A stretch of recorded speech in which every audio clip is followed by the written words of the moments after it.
Welcome to Boroughs Burbs with hosts John Engel and Roberto Cabrera. Over the next hour, you're going to learn some insider knowledge that will help you overcome and strategize in the cutthroat world of real estate. Now, here are your hosts, John and Roberto. Welcome, everybody. This is episode 91, Teams That Dominate.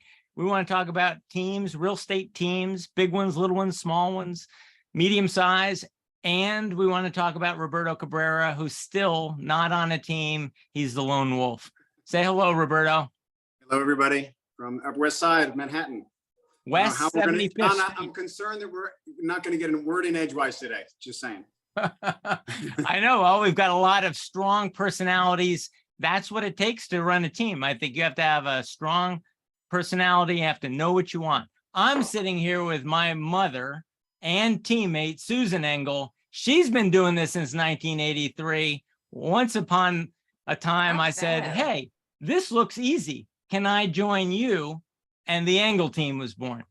But probably not how it works for most people. Let me introduce our guests. Or do you want to do it, Roberto? You want to take it away? Please. Okay. Ari Harkov of the Harkov Lewis team, I'm going to hit share screen here, is, boom, number 9 in the United States, number 3 in New York City. He's got 20 people on his team. We're going to have to ask him if they're all really people or whether he's got some AI working there to just beef up his numbers. He is the dominant team, I think, in Brown Harris Stevens, New York, every year for what, at least the last dozen years? Is that true? So it was previously Halstead before it was BHS, but yeah, it's been a while. We've been very fortunate. We've got a good run. Yeah, it says here on your Facebook, 400 million in 2021, 400 million in 2022. And I guess we're going to have to ask you how it's going in 2023. But before we do, I want to move on to, and there's your Harkov Lewis website at harkovlewis.com. The next one is, wait, I got to get rid of all these participants. Louise Phillips Forbes, she'll be joining us momentarily. Louise Phillips Forbes is head of the Louise Phillips Forbes team, and we'll come back to her. Tracie Hamersley, say hi, wave. Hello, everyone. Tracie is the Hamersley team, and they are a team of 2? No, we're a team of 6 people in New York. We have partners in Miami Beach and Palm Beach, and also in Austin and Dallas and the Hamptons, but officially New York and Florida are our primary areas of focus. 6 people and 2 in Miami and 4 in New York? 6 in New York, 3 in Miami, and 1 in Texas, 1 in the Hamptons. Wow. Okay. So we'll come back to that. Sure. Wow, that's a lot more people than I thought. I put you down as a small team. We're according to the New York Real Trends, the Real Trends, we're a medium team. So take that for what it's worth. I think that's 6 people or greater. Okay. And up to 10 maybe. And I've got my teammates, Amy Cuccio and Pam Toner are also on the call. And of course, I've got my mother. So let's begin with, and Gary Disher, he waved his hand. He's also a member of my team, and Ann Santa Maria. So I got my whole team in here. Scott. And no, Scott Hobbs is not. Oh, that's Senator Chris Murphy calling. I can't take that call right now. Priorities, John. Anyway, let's talk about teams that dominate. I began with this book, Teams That Dominate. There is a whole chapter in here on the science of building a team. And the whole book is on the science of teams. And there is a whole chapter on the Harkov Lewis team and their story. So why don't I start with Ari Harkov and tell us what I might learn in this book about the organization of the Harkov Lewis team. How big are you? How often do you meet? How do you organize yourselves? Sure. And I think that book is from 2015, maybe 2016. I don't remember exactly when. 2015. 2015. All right. So it's been a while. I think the team and the kind of the way we do things has evolved. So we are, it's interesting that Tracie mentioned the whole kind of real trends thing. We're technically a medium team as well. And the reason that we're a medium team is because we are a similar agent count, but we are very heavy on admin operations and marketing. So I guess, we could talk about that if you want to talk about it, but that's always been how I've envisioned the business and kind of run the business, is to be very heavy on the support side.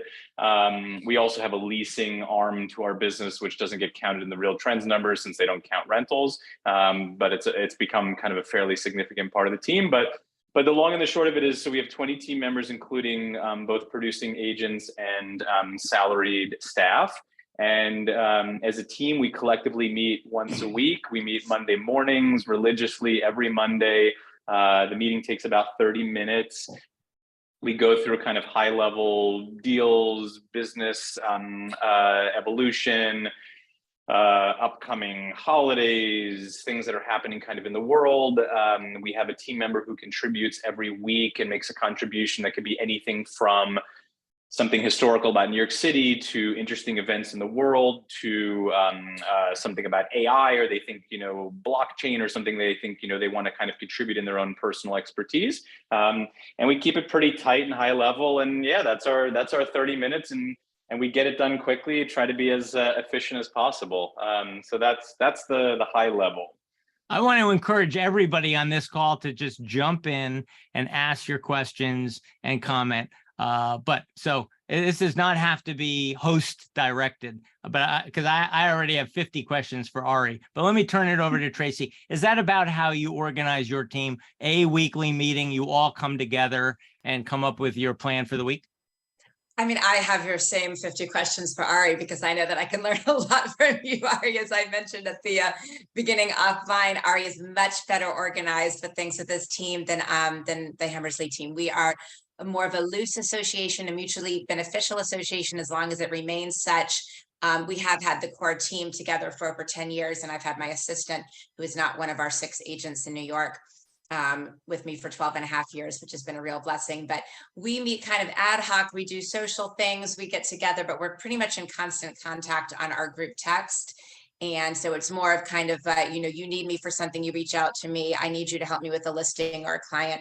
We reach out in a little bit more of an informal way. And I, again, I'm questioning, should we turn to a more formal structure? I don't know. This has kind of worked for us, but we're the completely opposite end of the spectrum, but also perhaps less storied and award-winning than Ari's more organized team too. Doffing my hat to you, sir. Are all of your team, are all of you equal parts? Or is it, no? There are 2 Hamersleys in the Hamersley team. And if you are to suggest that it's my daughter, we will not do business together, because clearly I am not old enough to have a working daughter who could be supporting me in this way. She was my younger sister. Hold your comments if you disagree. Thank you. And it really, the team grew from us working together and not having enough people to help us out with our kind of overflow of referrals and business that was just slipping through the cracks through different listings we had. And over the years, we've slowly accumulated. Some people have come and gone, but the core group, like I said, have been with us for 10 years in New York. And then we've had some members that have moved to the Hamptons or to Texas. And that's how it's been kind of an offshoot there. But the core team is in New York. And it depends on the deal, the listing, the buyer, the opportunity, how it's split up amongst the team. But it's really, I'm kind of the lead with my sister as the junior team lead. So Louise Phillips Forbes has just joined us. I want to point out.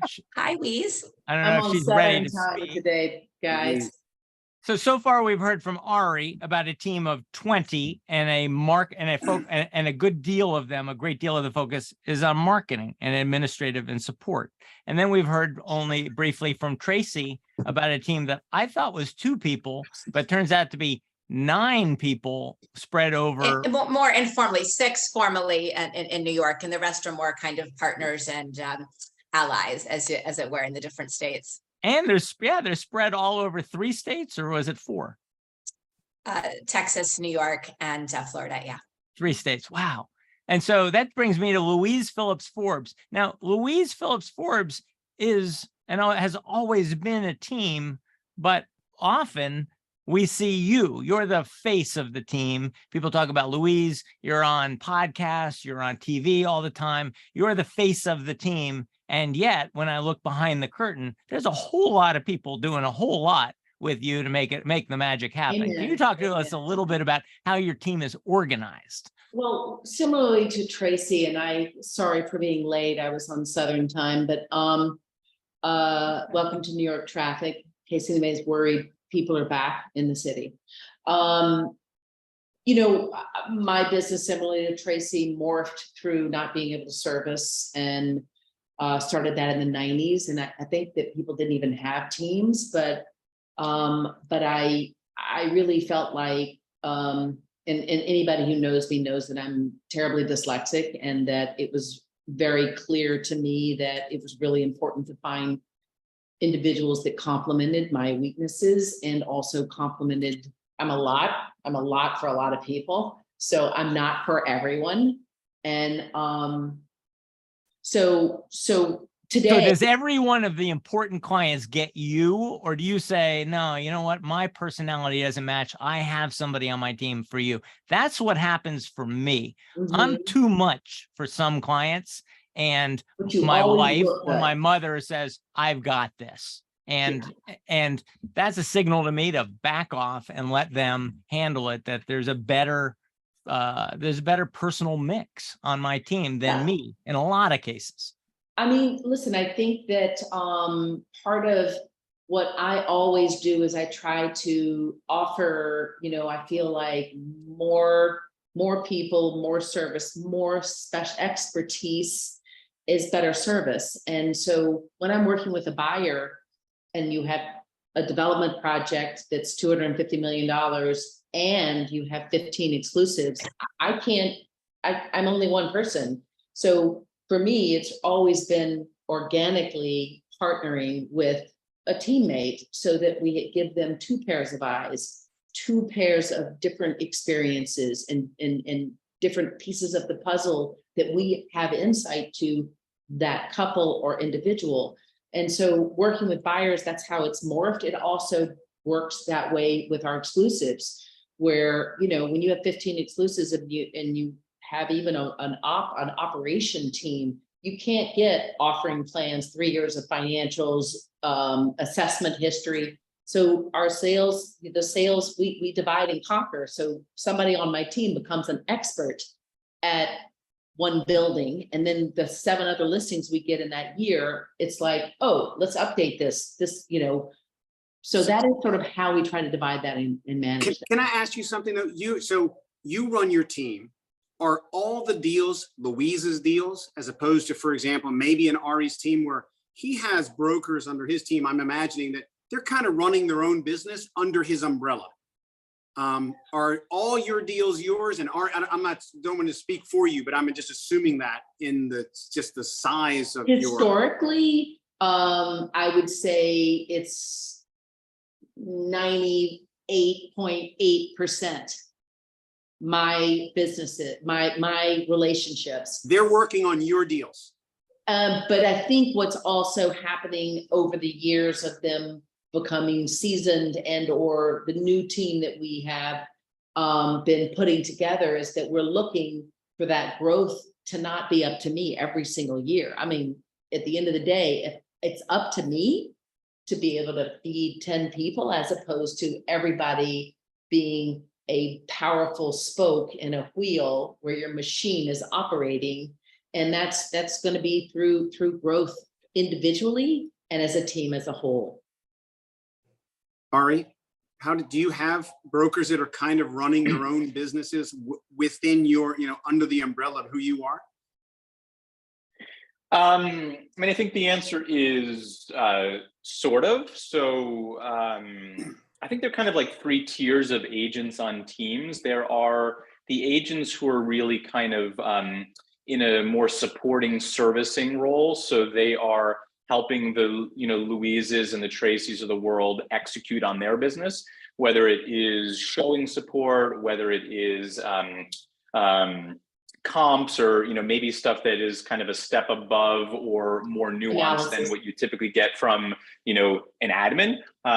So that's kind of like the support-ish type role. Like we have agents on our team who do something that we call a showing assistant, which is to say that they show the listings that Warner and I have, my business partner and I have, We don't do any showings. They do all of our showings. And so they manage all of that kind of in-person interaction. So that's kind of like the support agent, and the kind of hybrid agent maybe does some of the support, but also maybe runs some of their own business. But candidly, most of those agents are not really bringing in business. They're not rainmaking or originating or creating. They're more executing. So whether it's business that comes from Street Easy experts or Premier Agent or referrals from the team or overflow of our business or a direct from a listing, whatever the case may be, they're kind of servicing business that comes through the team. And then the third bucket, which is kind of like the holy grail that we frankly haven't really tapped into, but I know some teams have, is what you're describing, Roberto, which is like someone who's basically running their own book of business under your umbrella, and you're getting some sort of a cut for that, and they're getting some sort of, you know, marketing, branding, support benefit from being part of the team. We don't really have that third bucket, but we definitely have 1 and 2. Mm-hmm. Did I just hear you say that you don't do any of your showings? I have not showed a property on a listing in maybe a decade. For real. That's my favorite part of the job, or one of my favorites besides negotiating. Do you miss it? So when they show, you get an offer, you just manage it from, it's all numbers, it's all black and white. There's no nuance to understanding who the buyer is. And I'm not criticizing, I'm just like, for me, as a solo person, I find it so essential that I feel, touch, smell, and understand who I'm showing and what their concerns are and what the new, I mean, I had a listing last week that I had to get covered for a showing, and these people ended up making an offer and I was negotiating. I felt so blind in being able to inform my seller because I didn't have the texture that I always have, that I always find very useful. So I'm just curious how you manage that.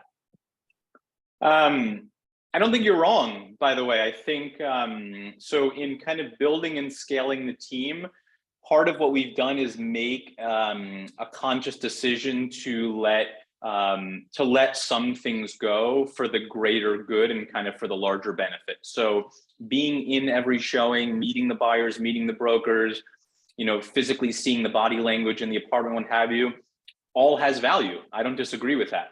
But the problem is, if I'm in that kind of minutia, then it sucks me away from doing all these other things, and it shrinks the size of the pie. Because if I'm in a showing, I can't be doing A, B, C, D, and E on, you know, marketing, prospecting, what have you. It's just not as scalable. I probably couldn't, maybe I couldn't do this, you know, this interview right now. So the answer is yes, there's some downside, but the upside for me has so vastly outweighed the downside that to me, it's kind of a no-brainer. And I also think it's one of those things where it feels scary at first. And then once you start to do it, you realize it actually works totally fine. The other thing, by the way, to keep in mind is almost every major market outside of New York City across the US operates on lockboxes, which is to say that the seller's agents never show, you know, just by kind of like market practice. So somehow they're getting houses sold. So it works is the answer, but yes, you do give something up for sure. So do you miss that in your soul, or is it like not at all?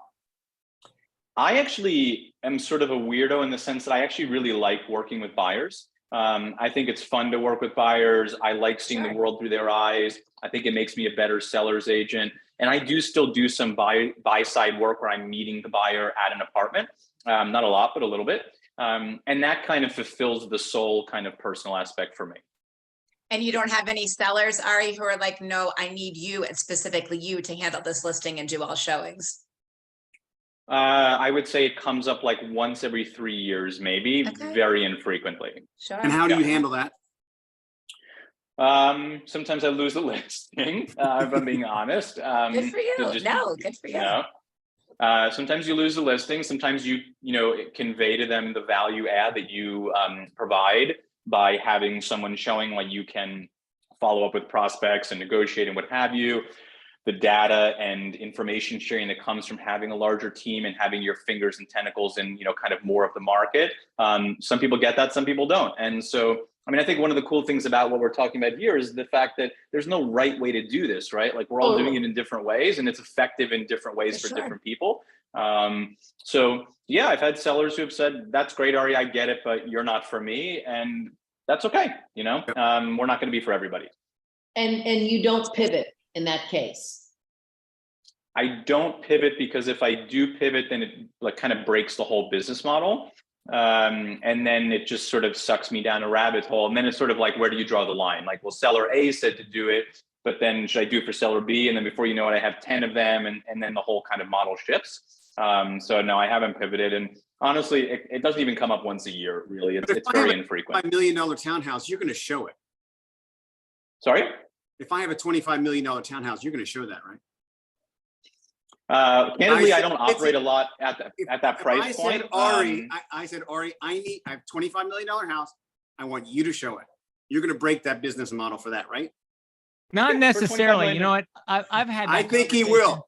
I've had that conversation with people, and then I tell them, I don't think you necessarily want me showing your house. I've got people on my team like Susan. Nobody shows a house better than Susan. And I say that honestly. She is a rainmaker. She goes in with such enthusiasm and talks. I mean, by the time you're done looking at the house with Susan, you can imagine yourself in the house. I don't bring that kind of energy to the buyer's experience. So you don't necessarily want me showing your house. When Susan began, what? But you look good. Got the whole button. Well, actually, let's talk about that. When a rainmaker is out there and another rainmaker joins the team, and then Melissa joined the team and said, the two of you should go out and make rain, and I will hold the client's hand. You need somebody in the back office. I want to be the back office team member. And so what we started to find was that we each had our roles, and that you want Susan showing your house. You want me writing a market report, or as you say, putting on a bow tie and making social media. Susan's not making social media. I'm making social media. You show the house. And Susan, when the client is saying, I don't want to take that offer, you got to walk them through and hold their hand and listen to them and be empathetic. And I'm not always the most empathetic person. So I think, Roberto, there's a question behind all this. I don't understand how you can write a market report, show your listing, take your buyers out on the weekend, and still have a life. How does an agent now who has social media responsibilities, advertising responsibilities, all that frickin' paperwork, still have time to show the buyers all their dream houses, and you soak up your whole weekend, and by the way, kiss your listings butts?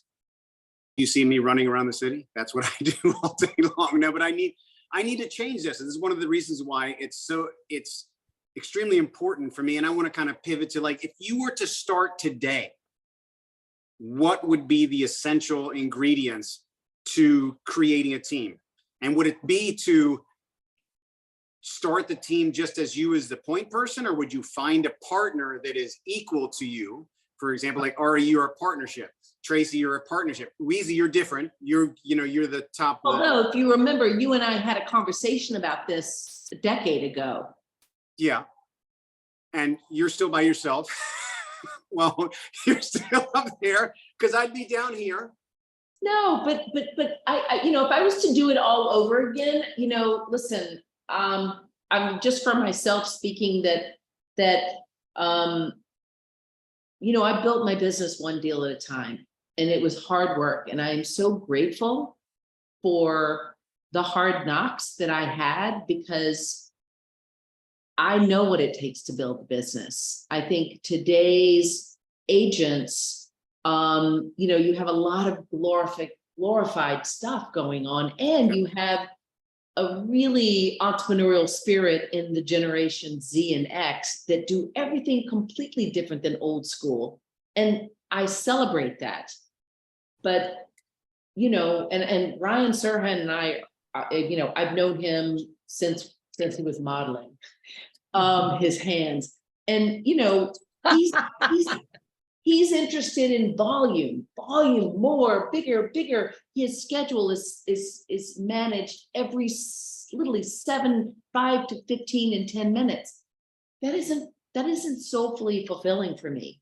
I mean, I also would love to have somebody that I can lean on all the time. I mean, I have a joke within my own team that, Maddie, my operations, we actually all work for her. And I'm not even the boss. She just tells me where to go, what to do, when, and I need that. I need that partnership because I have so many weaknesses and I have a handful of very strong assets.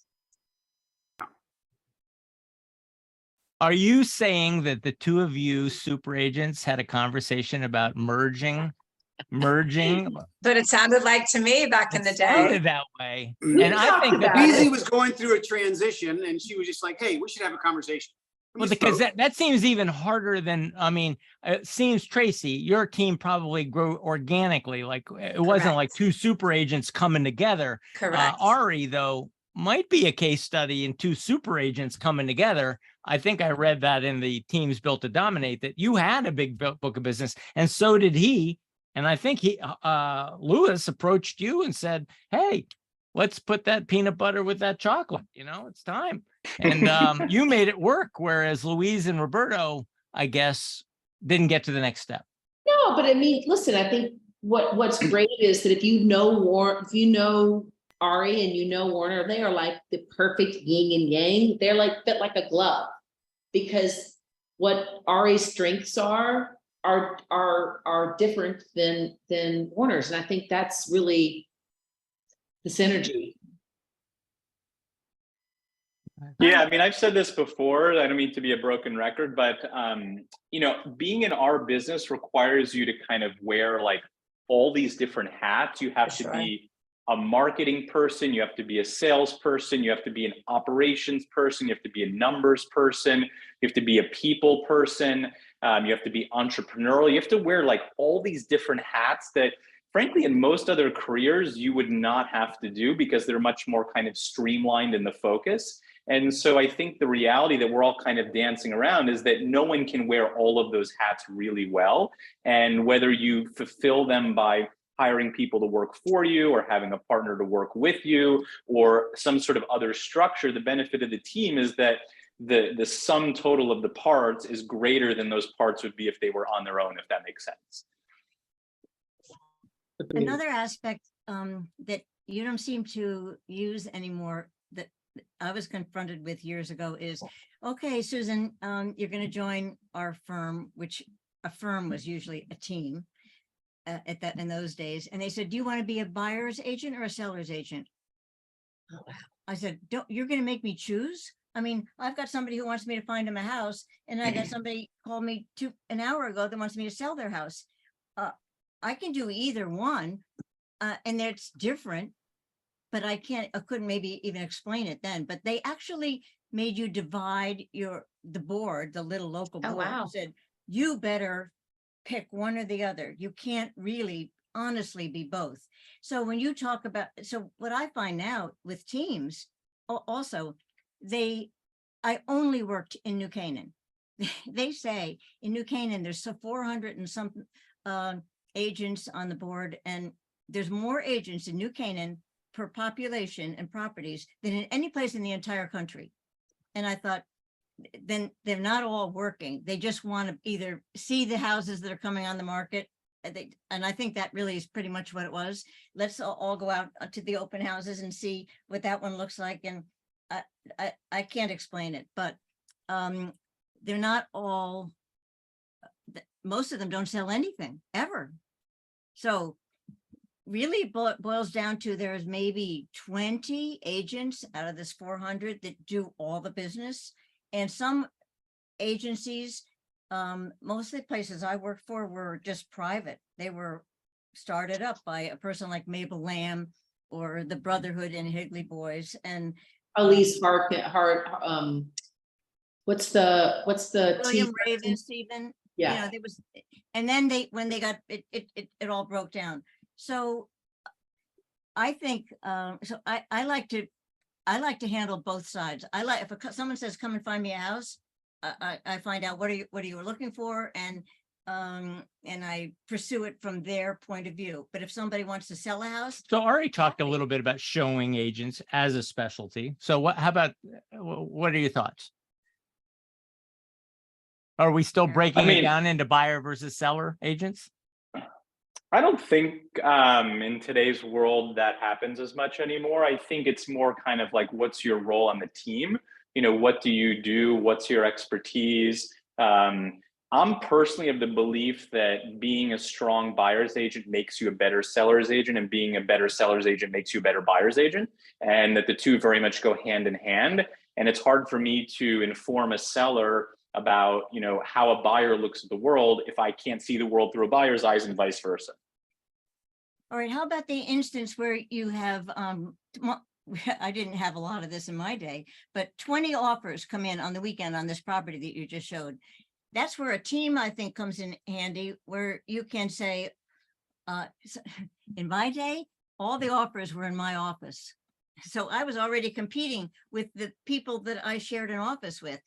But I knew their style. It gave me an edge. As I'd say, I know how she approaches things, and I know how, and there's mostly she's in New York that they have men in the business. I told John, it's okay in New Canaan, you could be the only man in the business.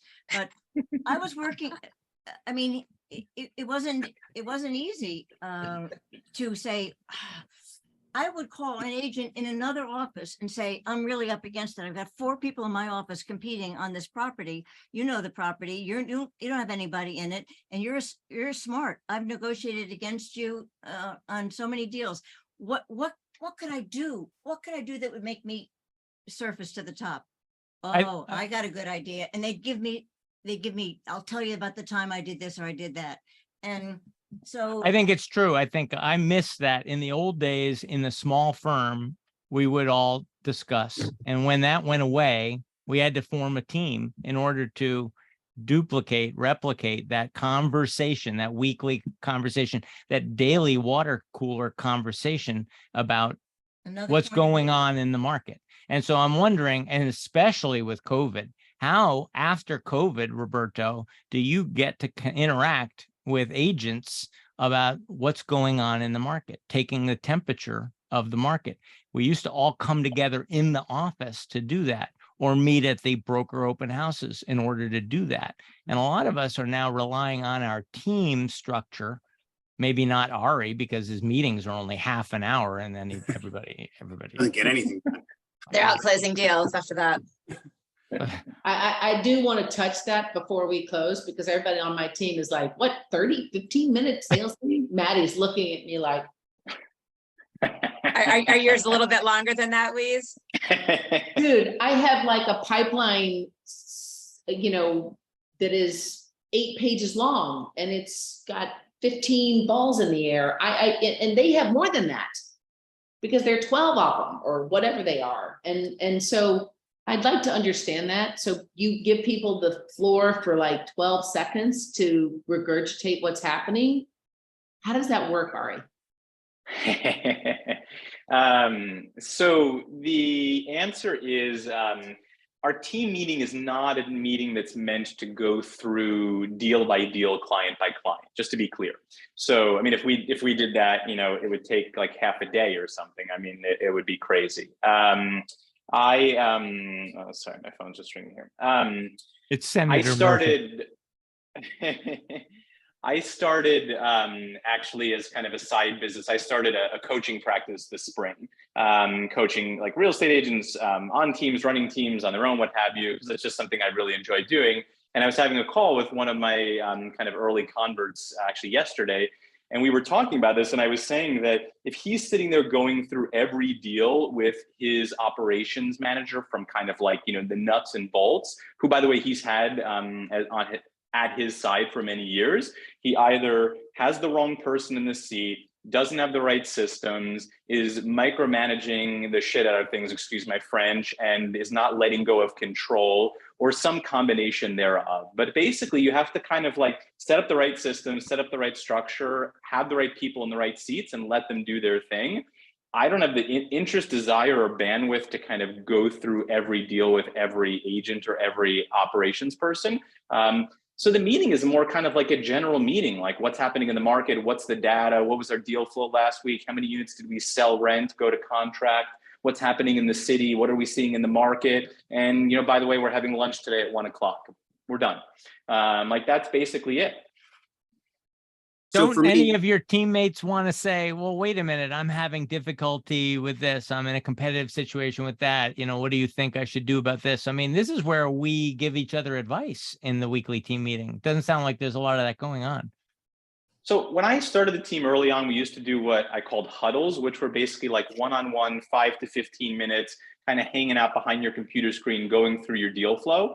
And I think early on, it was definitely helpful. Part of it is because most of the agents that we have been with us longer. And part of it is because I've just learned that like 99% of things just basically work themselves out. And you just have to kind of like let the laws of the universe sort of do their thing. But yeah, if like, Jax has a question on one of his deals, he'll send me a note and say, hey, Ari, can we talk at 3:30? Wanted to go through this deal about, Michelle's purchase on the Upper West Side or whatever.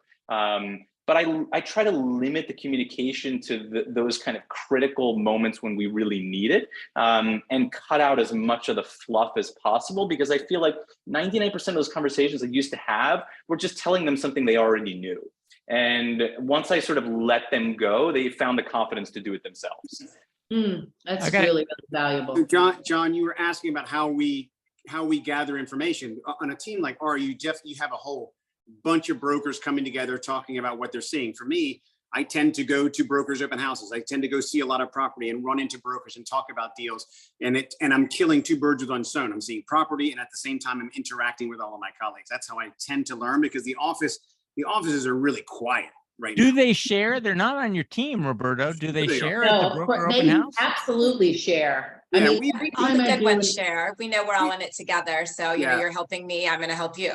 The for good sure. brokers. And when The I'm good doing brokers go ahead, Roberto. I was just saying, the people who we've been doing this, we've been in this, in the same playground for 15, 20 years together. We're all very collaborative. So I think that's, it's a rare breed or rare person that you see that doesn't want to share information. And, I have heard, so every time I do an analysis, which is very data driven, and this is where, Ari, I'm going to need to have some coaching from. I literally will sometimes I have a very big townhouse that will be listing soon. And there are a lot of subtleties to the townhouse market, particularly downtown, West Village and Chelsea. And I must have spoken to 53 brokers, 53. But I'm telling you, I know every subtlety about the market, because I, for decades, have been so generous that people, and honestly, I've brought probably 70 people into real estate, like 70 people, where they were like, can we have coffee? I'm thinking about getting into real estate. And often those people are the people I'm calling because they have great listings now. So I find that once this year, and I had a Brown Harris Stevens agent say, we don't have board approval yet. And I was like, I'm sorry, what did you just say? I'm sorry, did you say you don't have, what does that have to do with me talking about where you're in contract? So I find that people are generous. Tracie, I have a question about geography. Sure You thing. are across 3 states. I formed a team partially because Amy is my go-to for Southport, Pam's my go-to for Westport, Gary's my go-to for Greenwich. You asked me about Greenwich, just like Louise was saying, I need some help to understand, a specialty in the market. I formed a team of specialists around me. You can't possibly be in Texas and Miami and New York and be an expert in all 3 places. So how do you communicate across 3 states? How do you conduct a team meeting across 3 states? Well, so again, let me be very clear, John. And it's so interesting, me just taking a step back, that we go from Roberto as the sole independent broker to all of us on teams that have very different team compilations and goals and aspirations, I think. So it's like we've all kind of found, like with eating and working out, you find what works for you, right? And if it doesn't, then we can agree to part ways amicably. That's kind of the way our attitude's been with the team. But the real focus is New York and South Florida. Especially Miami up to Palm Beach. Miami has been the 6th borough of the city for many years, especially, not so it increased over the last 3 years for sure. It's more kind of just alliances out in the Hamptons, because we kind of a great referral network, people that used to be on our team physically located in New York who have now moved out to the Hamptons full time or moved to Austin, Texas. And we're kind of instrumental. One of our original team members was part of the original Douglas Elliman teams that opened up in Houston and in Austin. So that's more really kind of the referral, with the focus being on Florida and New York. And that just came from me personally being a Miami girl, grew up in Florida, freezing in the New York winters, and I was a young snowbird 18 years ago. And that's kind of the team grew from that, having coverage when I was hiding from the cold during the winters, and it's kind of blossomed from that. So it's you're a little not bit of a having a different weekly, focus. you're not having a weekly meeting like Ari, General, or Louise. You've going already heard through the I'm nowhere pipeline. near that organized. No. Okay. Can we talk? Can we talk? I want to hear from each one of you about scale. Like Louise, you've always been 5, 6, 7, 8, always more or less in that range. Tracie, you could hybrid, it could grow. You know, we capped out really about a 10 in kind of our busiest season, Roberto. And so now we're very comfortable with our 6 right now. We just brought on a newer agent, our 25-year-old agent at the end of last year, but we've been pretty steady state, 5 to 6 of the core. And then the but that's your zone. referrals. That's your zone, right? Correct. Ari's different, where the scale, like, I want to hear your scale size that you're comfortable with and what the goal is. And like in Ari's case, like, Ari, you keep growing and growing. What's optimal? Do you get to 40? Do you get to, what, if you're, because you seem to be, you don't, like, in some ways, you don't seem to be a real estate broker as much as you are running a business. A COO. You're at a different, you're doing something a little bit different because you're not even showing property and stuff like that. So for you, I would think scale is just, let's just keep going. I hope we don't get to 40. I'm getting tired just thinking about that. So that actually is not my goal. I'm, as I think you intimated, I enjoy the process of like iterating and building and growing and running. That is what really kind of gets me going. I do like working on deals. I do like working with clients. I do love the satisfaction of helping someone find their home or sell their home and make kind of a life move happen. But the iterating and growing and building and scaling, what have you, is fun for me. It's also really exhausting because, no surprise, human beings are exhausting, newsflash, in case you didn't know that. And so for us, it's not really been growth for growth's sake. It's more kind of been growth where it's needed. We have a pretty large, I think it's the largest independent landlord in Brooklyn right now that we handle most of their leasing for. And that leasing team has grown and now has a dedicated admin and has kind of scaled over the past couple of years, not because we went out and said, like, I want to build a leasing team and I want to add 4 more people to the team, but it was kind of an outcropping of servicing the business we had. So it's really been more organic, but I think we're getting pretty much to the top. I don't have any desire to grow beyond this. I think that the people management aspect piece, which we haven't really talked about on this call, can be quite challenging, to put it nicely. Well, you have your own little mini boutique firm, actually, Ari. So it is a lot more management. How do you? Yeah, I mean, right? My whole thing has been like, I don't want to spend more than an hour a day managing or running the team. That's always been kind of my goal. And if it gets beyond that, then we have a problem. Yeah. I feel you that there's none of that for me. People come to me if they need me. I step up, I go on pitches, I answer their questions, I put them in touch with the right people. I can jump in on a deal that's maybe there's a broker on the other side with whom I've had a relationship, but there is zero management or formal oversight of the team. The way we kind of run business, because I'm with you, that takes away from what I love about doing this. Louise? I have a question for both of you guys. Like, how do you, I have found over the years that, especially when you have very specific processes of executing a big portion of business, that is your relational business, and sharing into the pie. So it's easy when you have somebody who is doing 3 deals their first year and 8 deals their second year, and Sure.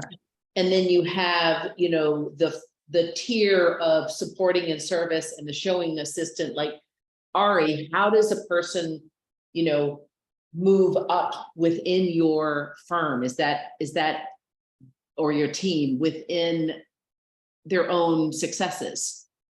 how is that acknowledged and growth and compensation and all those things? Yeah, it's a great question. I mean, so the way that I do it and the way that I kind of coach and think about it, which is maybe not right or wrong, but it's how I envision it and it's worked, is we have the same split structure across the board for every single agent on the team. No one gets paid more or less on any deal. Everybody gets the same. But what happens is the agents who have been with us longer, who are more ambitious, who are more driven, who are bringing in more of their own business, who are, kind of more proactive, are by nature bringing in more of their own business and getting better business from the team and closing more of what they get by the nature of who they are. And then it kind of snowballs on its own. So, if I have a referral for a buyer and I can give it to agent A, B, or C, and the first two agents are kind of, newer and maybe not as seasoned, and they're working hard, but not that hard. And agent C has been with me for 5 years and works his butt off 6 days a week. And I know, is going to really do a killer job. I'm going to want to refer the buyer to him. And that's how they make more money. So that's how we've done it. I just find that it's cleaner. I don't want to be in a situation where the agents are sitting around in a room saying, well, I get this on a deal. Well, I get that on a deal. Well, how come you get more and I get less? I just feel like that creates really bad vibes. And the number one thing is culture. Yeah. So everybody gets the same. So that's the idea. For me, better or worse, I believe very, very strongly in, again, building a business one deal at a time. I haven't found anybody in the industry that compensates everybody a piece of something, whether they touch it or not. And you have not. That's how I'm structured. That's how you're structured. Everybody So gets whether it. you meet the people, I'm at my development project and nobody on my team has shown, and they will be receiving a piece of it. That's great. And well, the blessing is that's great generosity. The generosity of that and the philosophy is all for one and one for all. But it also can breed complacency and it can breed entitled. And so I think that finding that balance, and again, this is also, Ari, I don't know how you again, if it's a relational piece of business, this is part of my trap, is that most of the relation, some people I've sold 9 homes to, and they're like, what do you mean you're not going to be working with me on this? Like, I haven't figured that piece out of it. So I think it has stunted my ability to grow the business and an as needed. So I need to figure that one out. And so for my team, not everyone touches every single thing. My sister and I don't even share everything. We kind of have the practice that if you've worked with a specific customer or client before, anything else they do, you are looped into that. We've also learned it doesn't always work very well, depending, probably more for rentals than sales. But regardless, if you've got more than 2 people working on a specific thing, except for some very special circumstance, the split doesn't make it as worthwhile. I mean, a lot of times none of us working for what we feel like we deserve given the time. But so it really does depend on certain things. Some people just because of what they brought in, but a lot of it really does flow from my sister and me out to other team members as we need help. And then once you're with a certain building or client or owner or buyer or renter who becomes a buyer, then you stick with them with that. But not everyone works on everything. And even my sister and I don't always work on the same things together. Hey, John, what about you on scale? Because your team has exploded over the last 18 months. And But it was by design. All of your teammates here. So be careful what you say, because we also got to talk about how you. It's being recorded for posterity, John. No, so we knew that the people coming out from New York and Brooklyn say, I'd like to look at New Canaan, Darien, Greenwich, Westport. Westport, a little too expensive. Maybe I could look at Reading. And so we needed specialists based on geography. It occurs to me that in New York, you might form a team, Roberto, if you weren't equally comfortable uptown and downtown, East Side and West Side and Brooklyn. You might, if you were like the Engel team, you'd say, well, I need a specialist who can handle Brooklyn because I have people coming into New York who are considering both places. it occurs to me that maybe Ari has somebody who is his go-to on his team when you ask about a townhouse or you ask about Brooklyn. That's why we organized the way we did. And just to add, like Ari, everybody gets the same split, and it's a meritocracy. You know, if a piece of business comes in yesterday, she said, you know, I've been looking with you in New Canaan, John, but I'd like to consider Southport. I was like, oh, that's obviously going to go, you know, Amy lives in Southport. I couldn't presume to give advice in Southport.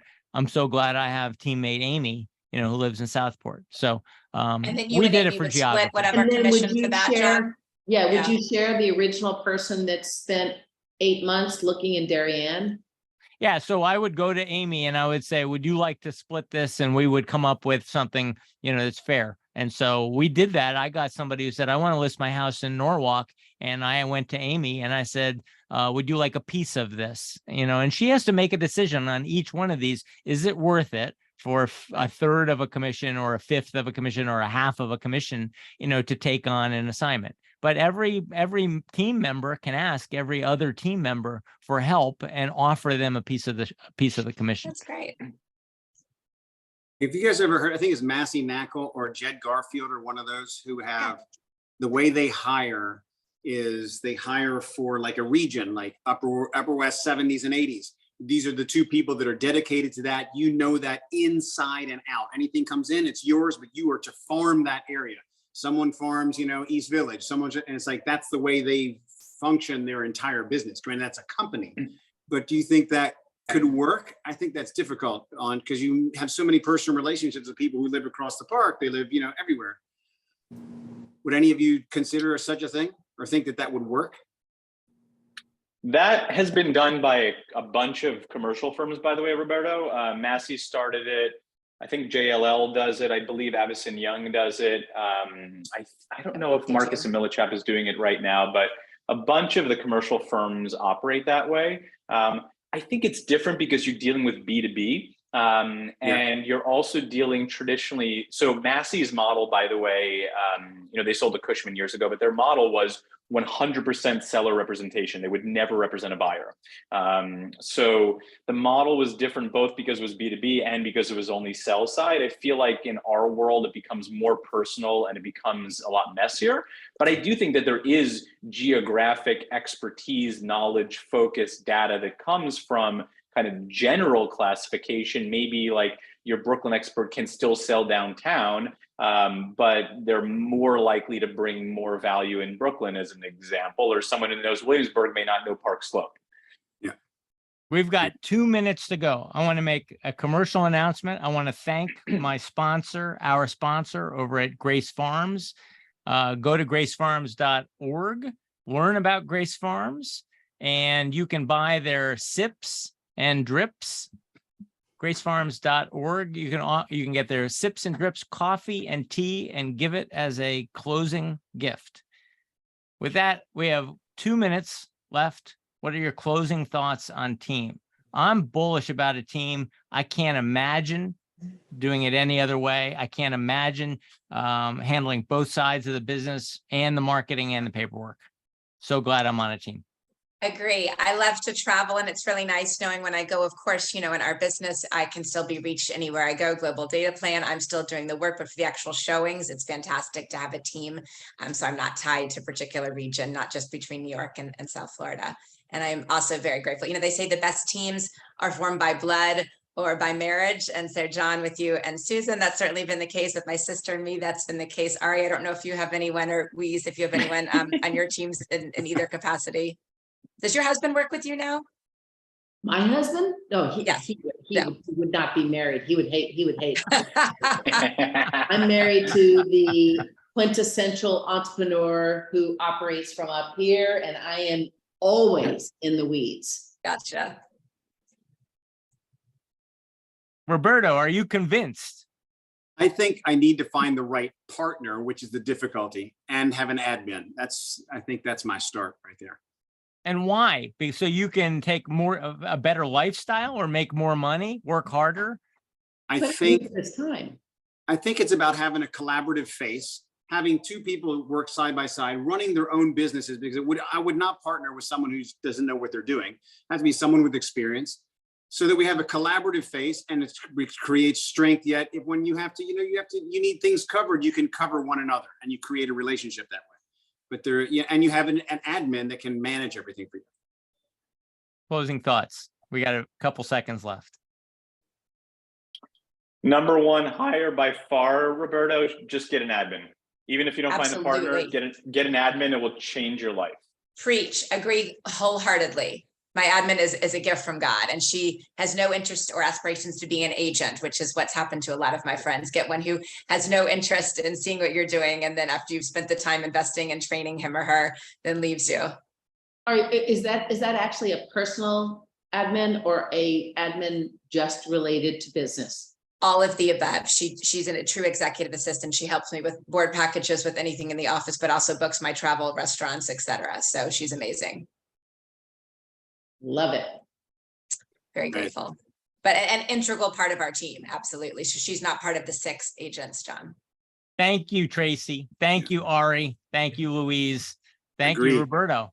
This was Thank great. you. And I wanted Amazing. to give a shout out to John Shore, who is on the team with his mother in Yes, thank Boston, you. Wellesley. And here's to working with your mother, right, John? Yeah, it's Yeah. good. It's all good.